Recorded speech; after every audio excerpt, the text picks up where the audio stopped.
Hey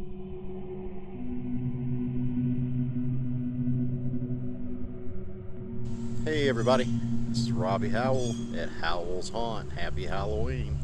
Every year I make a new creature for my front yard. This year I made this guy.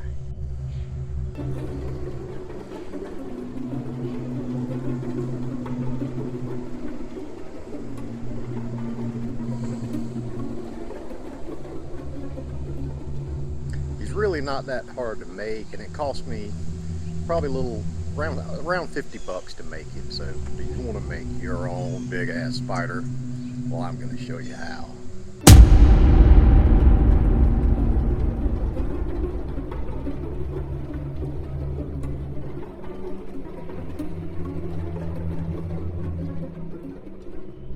Okay, materials needed: 5 hula hoops, some chicken wire, Gorilla Glue and construction adhesive, some epoxy, 3 yards of fake fur, some 1/2 inch PVC, around 8 pieces, a saw, spray paint black and brown, and some lights for eyes. That's optional, we'll talk about that in a little bit.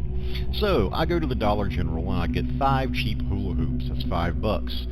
Then I take some chicken wire and some Gorilla Tape. Then I need to make the sphere that's going to form the body of the spider. So I Gorilla Taped these hula hoops together, as you see here, to form that shape. This is a lot cheaper than using tension wire from Lowe's or Home Depot that they use in chain link fencing. So anyway, once you get that shape made, you take your chicken wire and you're going to wrap that shape. This is going to give you the rear segment of the spider's body, and it'll keep it good and round. Basically, to form the head portion, I basically made a big ball out of the chicken wire, and using the wire itself, I kind of twisted it and wrapped it to the body, so that gives you both sections of the spider's body. And that worked out pretty well. Okay, so once you get all that done, then what you need to do is get your PVC pipe, and you're going to start cutting this into sections according to how long you want the legs, and you got to make a base. So to make the base to join the legs to, you're going to need some elbow joints and some pieces around 10 inches long there. What you want to make is a shape like this. You're going to have 4 of these on a platform. And this is what the legs are going to snap into, the PVC legs.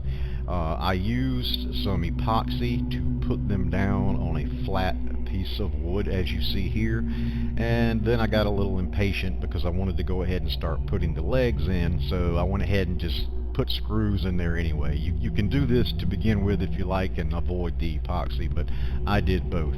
Now here you see I started cutting the PVC and just kind of forming my legs. Now this is up to you. You can make the legs as long or as short as you want. You know, of course, you got to have 8 legs, and each one looks better with 3 segments. And don't do any 90-degree angles with the legs. It just doesn't look natural. It doesn't look right. So once you get this done, then you go grab the body that you created, even though it's basically a chicken wire skeleton, and you can sit it on it, and you see kind of how your spider's going to look there. Cool, right?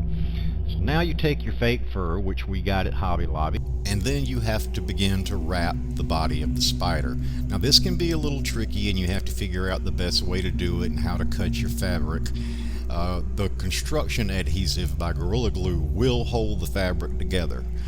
I did leave some openings up underneath and kind of had the head tied to the body for a moment so I could run some wires. We'll get into this when we get to the eyes here in just a second. But it is a little tricky doing this, so you may have to work with it and play with it a little bit to get his body the way you want it to look.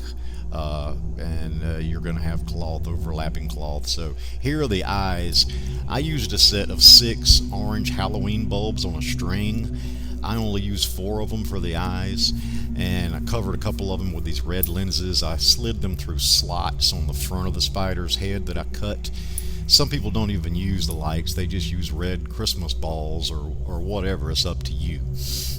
But I did run the cord right out of my spider's butt, right where his spinnerets are supposed to be. So there's his cord. But anyway, I made mandibles using foam, and I wrapped the foam with some pieces of the fur and used the construction adhesive and epoxy to glue them together. Then I cut 2 short pieces of PVC into fangs, painted them black, and once the glue dried on my foam covered mandibles, I put them in the end of it. There you go, you got yourself some spider fangs. They turned out looking good. I used the construction adhesive to glue them to the front of the spider's head. So there we go. We have the spider's body. It's chicken wire covered with fur with some light bulbs sticking through slots as a head. How about that? So I go outside, and as a last little touch on the spider's legs, I added some fur at the joints. Because I just didn't have time to cover these legs. It was too much fur. And I mixed in a little brown paint with the black that I had already painted it to kind of make it match the spider's body. And hey, after that, it's ready. You're ready to sit your spider's body in the center, tie it down however you like, and here we go. Yeah, there you go. He's gracing my front yard. Yeah, people are stopping all day taking pictures. You would not believe it. And when the lights go out, he looks really good. So anyway, I hope this was educational in some way. And if you ever decide to build a big ass spider, don't say no one ever told you how to do it, because I did right here at Howell's Haunt. Happy Halloween.